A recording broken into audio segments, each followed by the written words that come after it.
নমস্কার বন্ধু, আপনি শুনছেন গৌরাঙ্গ সেন শর্মার সাথে কিছুক্ষণ। আজ অষ্টম পর্ব। আজকে শুরু হবে অষ্টম অধ্যায়। একজন ৮৩ বছর বয়স্ক ভদ্রলোক গৌরাঙ্গ সেন শর্মা, যাকে আমি ইন্টারভিউ করেছিলাম, তিনি তার জীবনের বহু মূল্যবান সময় শেয়ার করেছিলেন আমার সাথে। সেটা নিয়েই আমার রচনা গৌরাঙ্গ সেন শর্মার সাথে কিছুক্ষণ। বাংলাদেশে বসবাসকারী তার পরিবার দেশভাগের পর বাংলাদেশ থেকে পশ্চিমবঙ্গে এসে অস্তিত্ব টিকিয়ে রাখার সংগ্রাম, জাস্ট স্ট্রাগল ফর এক্সিস্টেন্স, এবং এটা নিয়েই আমার এই রচনাটা। আপনাদের যদি শুনে ভালো লাগে প্লিজ কমেন্ট করে জানাবেন। কমেন্টটা কিন্তু খুব জরুরি আমার জন্য, সেই জন্য প্লিজ কমেন্ট করে জানাবেন। আর কেউ যদি এই অভিজ্ঞতার মধ্যে দিয়ে এসে থাকেন তাহলেও অবশ্যই জানাবেন। ধন্যবাদ। শুরু করছি অষ্টম অধ্যায়। বাংলার ঘরে যত ভাই বোন। অষ্টম অধ্যায়ের নাম। মৃগের গলি পরে মুখের তৃণ, ময়ূর নাচে না যে আর, খসিয়া পড়ে পাতা লতিকা হতে, যেন সে আঁখি জলধার। সন্ধেবেলা বাবা চৌকির ওপরে বসে খবরের কাগজ পড়ছিলেন। উল্টো দিকে গৌর বাটি ভরা মুড়ি বাতাসা নিয়ে বসেছে। অন্যমনস্কভাবে মুড়ি চিবোচ্ছে আর কাগজের উল্টো দিকের লেখাগুলোর ওপর মনোযোগ দিচ্ছে।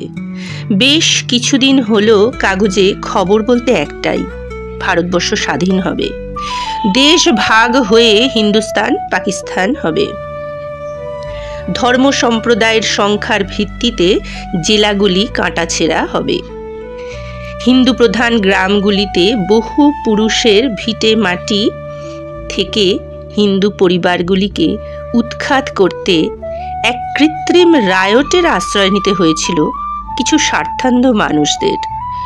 লরি ভর্তি ভর্তি বাইরের সশস্ত্র দস্যু নিয়ে এসে নামিয়ে দেওয়া হয়েছিল গ্রামে।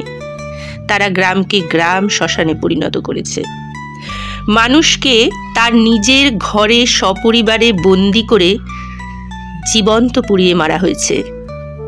নিজের ভিটের উঠোনে দাঁড় করিয়ে পরিবারের শিশু বৃদ্ধ সহ প্রত্যেকটি মানুষকে গুলি করে মারা হয়েছে।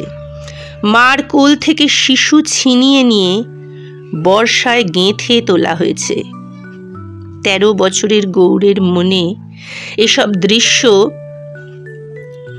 বিরাট প্রভাব ফেলেছে। সে আর বলার অবকাশ রাখে না। মনুষ্যত্বের ওপর আস্থা হারিয়েছে সে। স্বচক্ষে দেখেছে যখন লরি ভর্তি ভর্তি লাশের পাহাড় ভয়ে আধমরা হয়ে লুকিয়ে থেকেছে ঘরের কোনায়। অতি পরিচিত বন্ধু ও প্রতিবেশীদের কেবলমাত্র ভিনধর্মী বলে ভয়ের চোখে দেখতে শুরু করেছে সে।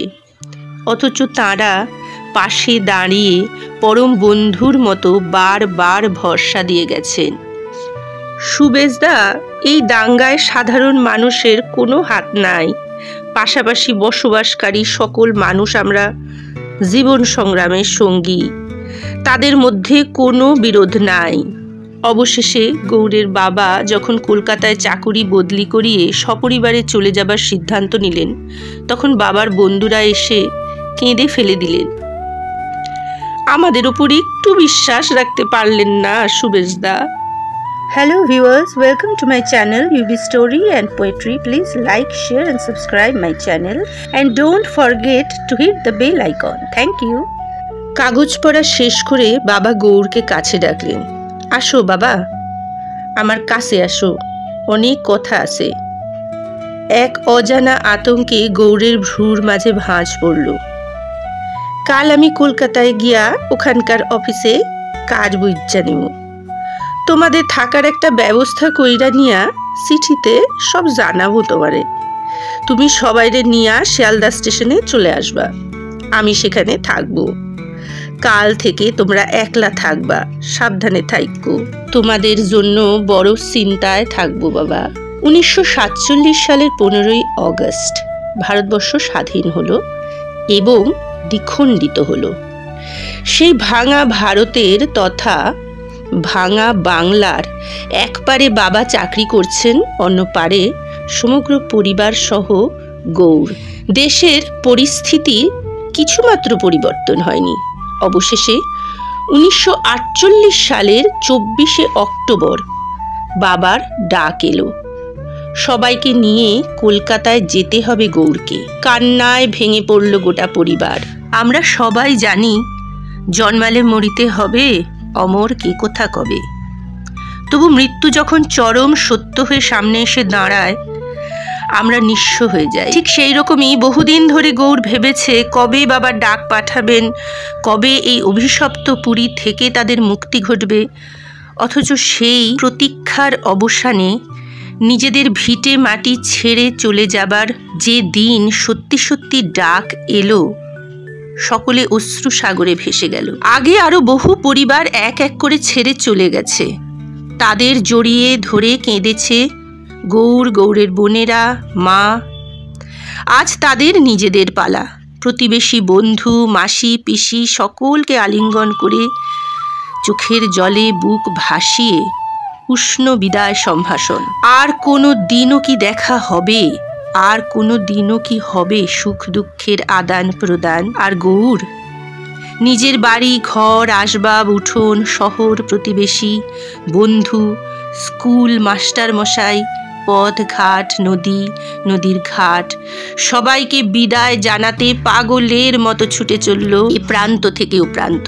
ও আকাশ, ও নদী, ও উঠোন কোণের বকুল গাছ, ও প্রাণের বন্ধু, আর দেখা হবে না, আমরা চলে যাচ্ছি, আর দেখা হবে না। চোখের জল যে এত কোথা থেকে আসে কে জানে। মা, বোনেরা, ভাইরা বাস স্ট্যান্ডের দিকে হাঁটে আর ফিরে ফিরে চায় বাড়িটার দিকে।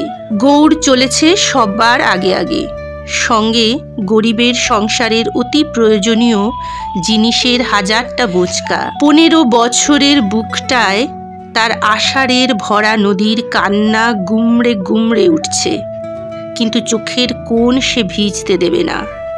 ছোট ছোট ভাই বোন আর মাকে নিয়ে চরম আতঙ্কে কাটিয়েছে সে মাসের পর মাস।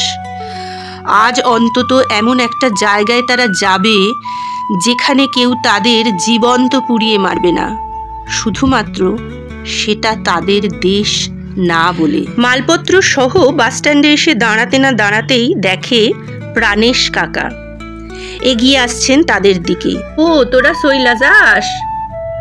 ভালো ভালো। তা বলছিলাম কি, তোর বাবার কাছে আমি অনেকগুলো টাকা পাইতাম, সে তো এখানে নাই, কার কাছেই বা চাইব। বাবা তার কাছে সত্যিই দেনা করেছিলেন কিনা গৌরের জানা নেই, কিন্তু এমন বিশ্রী ইঙ্গিতে কথাগুলো বলা হলো যেন বাবা টাকাগুলো ইচ্ছাকৃত শোধ করলেন না। আত্মসম্মানে প্রচণ্ড আঘাত লাগলো তার।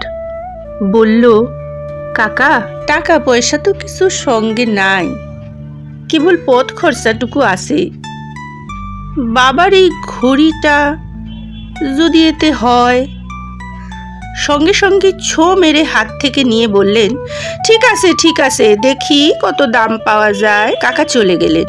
বাস আসার পথের দিকে তাকিয়ে আছে গৌর। কাঁধে কে যেন এসে হাত রাখলো। চমকে পিছনে ফিরে দেখে মকবুল চাচা। ভয়ে বুকের ভেতরটা শুকিয়ে গেল।